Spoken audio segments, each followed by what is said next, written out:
It's good to be here and to see all of you, Jewish people and all over the world. So it's really warms the heart. Thank you very much. So I will begin and tell my story. It's a little bit, I will try to do it as well as I can. So in the day before, the 7th of October, I was in the delivery room with my third child, Asif. She came into the world and she didn't know what she's going to see. It was the few hours. And in that day, I told my mother that my daughter, she's now out. She can come and visit us. She came to the hospital and see us, and she held Asif for just half an hour. And I even didn't know. She came with my husband, though, and with my two children, Avishai and Matar, that are now, Avishai is almost 5, and Matar is 3 years old. And she came to visit us together with all the family. I asked her to come. And my husband took a last picture of my mother. I will show it here that you can see with Asif. She's holding her. That last maybe really half an hour that she came before Shabbat. I asked my mother to stay in the kibbutz Ein HaShlosha. We live, it's like 2 kilometers from Khan Yunis. And I asked her to stay, to help my husband, to help my children in the Simchat Torah and the holiday. And I told her that we are going to celebrate the first time in the kibbutz, in our synagogue. And she stayed. She was, we put her inside a guest house in the kibbutz, that she can sleep there when the children will not bother her in the morning, that they get in really early up. In that day, I was alone in the hospital with Asif. In 6 o'clock in the morning, I was hearing a lot of rockets coming to the hospital in Ashdod, Asut hospital. And then I saw that something is going on, and I didn't really understand what's going on. So I tried to contact my husband. I was calling him. He told me, don't worry, we are fine. We're going now to the shelter room.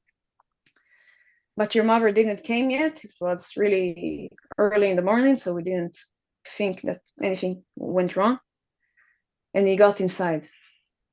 And after a few hours that I could not contact my mother, I was trying to call her in the Simchat Torah morning, and I was trying to contact my husband and children, and my husband didn't answer me for 2.5 hours, something like that. And my mother, I cannot contact her. She didn't answer anything. And after that, I didn't really knew what's going on. I asked for friends to tell me what's going on in the kibbutz, and they tell me that there is a lot of terror attack in the kibbutz. Hamas, the ISIS terrorists, came inside the kibbutz and attacked houses, trying to kidnap people, trying to kill people, butcher, slaughter. And they told me, please help us, Liora, save us. You're one of the only ones that's now outside of the kibbutz. Please help us. That moments, I was trying to get some, I was trying to, of course, to talk with the army and the police. And they told me that they are doing whatever they can, but they cannot do any more of that. They told me that there is a squad on the way to our kibbutz, but all of them were killed. And in that moments, I was really afraid of what's going on with my family, my husband, my 2 kids, my mother.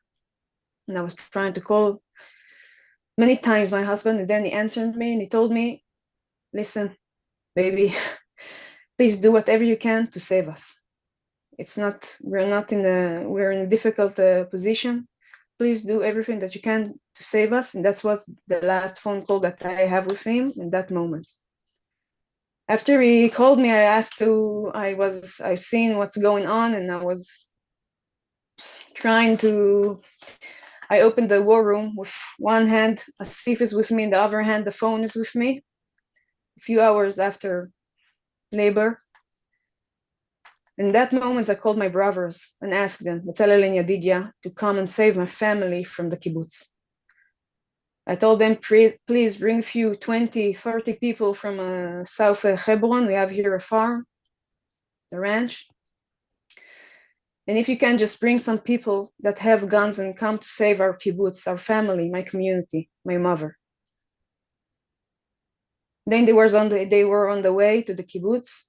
I asked them, what's going on? Did you get some people? They told me, just me and the little brother, Yedidya. We are coming now to see what's going on in your kibbutz. I told them, please go home. I cannot handle it if you will be killed, because then I should handle a lot of people that I will lose from my family. They told me, we're not asking you, going straight away. I told them, okay, fine, but please, let's be in contact. We will see what's going on. So we have a WhatsApp group that I send there many points of terror attack that I knew that's going on in Ofakim, in Magen, in Niroz, in Be'eri. I told them, please be aware because there is terrorists from Ofakim. They came to the kibbutz. They left their car in Niroz because of RPG rockets that they knew. My brother was in Tzur, warrior in Tzur. And they went 5 kilometers inside the kibbutz. In that moment, my friend asked me to save them. She told me, what's going on? Did you get some security? Did you get some army? I told her my 2 brothers are on the way to the kibbutz. They will save us, hopefully. Bezat Hashem.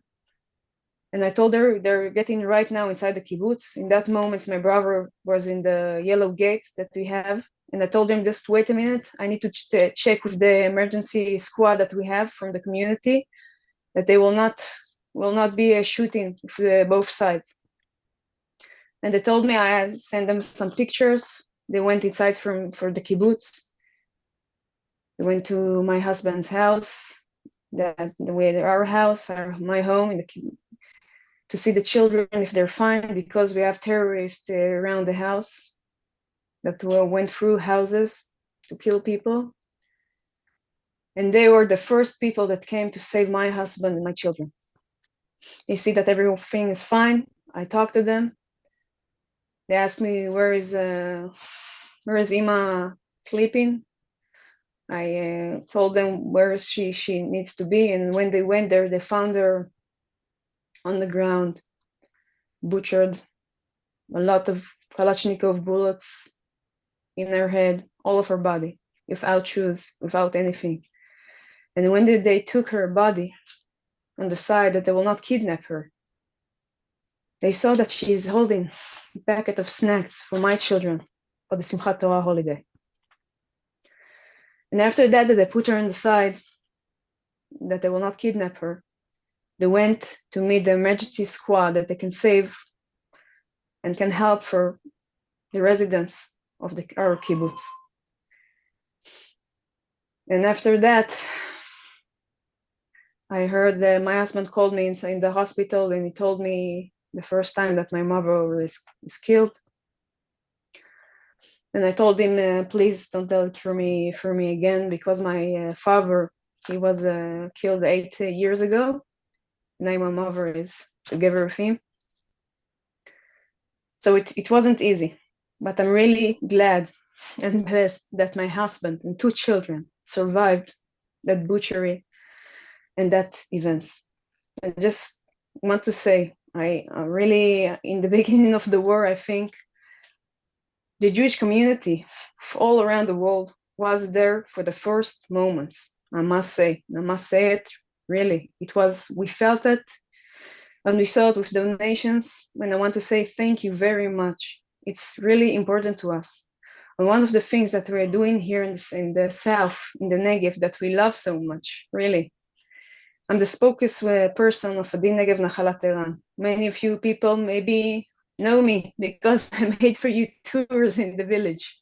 It could be. And many of you people knows Doron Almog.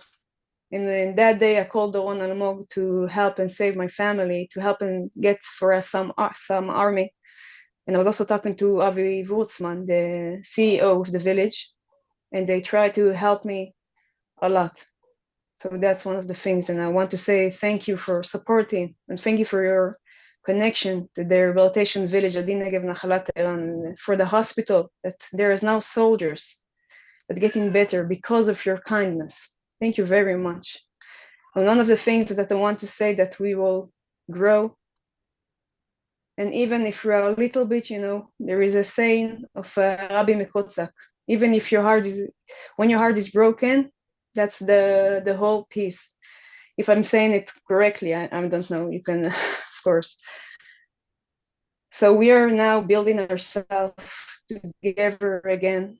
And one of the things that we are doing now is that we are building citizens of the Otef Israel is now building an organization that's called Atid LaOtef, Future for the Otef, that we are now making for that. We now want to be a part of our history and not leave it behind, and taking action to make a change in our land, in Israel.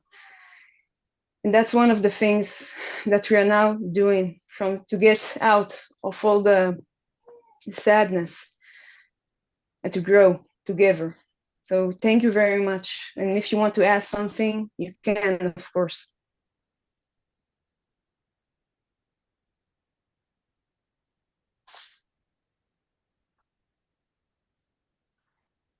Still, I think we lost your audio. Okay, maybe we're back here. So, Liora, thank you so much. We're with you. We grieve with you over the loss of your mother, while we rejoice with you on the birth of your daughter and the resilience to your family and community. Thank you for sharing that picture with us. Obviously, we all hope that the situation gets better. Are you, in fact, back in your home now, or what is that status for you and your community? So we have been evicted from our homes. I cannot go now back to the kibbutz. I'm now living in the ranch of my family that we have in South Hebron. And we cannot go back right now. Our community will be living there now in Eilat, in the hotel. They're moving now to Netivot. It's near the kibbutz, so it's easier to us. And we are now going to be with the community. We are going to join them, and we will come back to the kibbutz. I don't know when, really, because they told us we have a lot of months to coming back to the kibbutz. I've been in the house. It wasn't easy for me. And I've been in the place that my mother was murdered. That was a hard time to me to get there, to see that still she has the blood of her body sign on the way. It's weird. It's a weird feeling. But to know that we have a country, to know that we have the state of Israel, that's a hell of a miracle, I must say. It's a hell of a miracle, and I'm so glad that we have the country, that we have the possibility to defend ourselves. We have the possibility to defend ourselves. We waited for so long to have that possibility. So I think you are some of the people that help us to get there, to be there. So thank you very much, and I really hope to see you guys in Israel. Come to the Otef and build with us something better to make a difference. Look, thank you for your resilience of your family, your community. We do have a big plan of rebuilding, and I'm sure that it'll have a positive effect on your community. So thank you so much for joining us today. Thank you.